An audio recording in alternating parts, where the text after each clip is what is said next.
АКШ президенті Дональд Трамп Вашингтонда Владимир Зеленскиймен кездесіп, Патриот зымырандарын шығару лицензиясын беру жайын талқылады. Украина басшысы бұл сапарға марқұм сенатор Линдси Грэхамның жаназасына қатысу үшін келген еді. Ресми Киев американдық бұл жүйелерді бұрыннан сұрап жүр. Ендігі кезекте оны АКШ лицензиясымен тікелей Украинаның өзінде өндіру жолдары қарастырылып жатыр.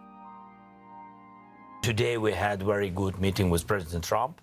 He accepted that he will give us licenses, and then I had a meeting with the representatives of production, very strong military companies of the United States. I hope that we will do co-production. This is very important. Дональд Трамп өз парақшасында жабық форматта өткен бұл кездесудің өте сәтті болғанын қысқаша атап өтті. Кейін Зеленский Ресейдің мұнай мен газын сатып алушыларға қарсы санкциялар дауысқа түспес бұрын Украинаны қолдайтын АКШ сенаторларымен кездесті. The bill that we've been working on has bipartisan support, as you saw, large bipartisan support.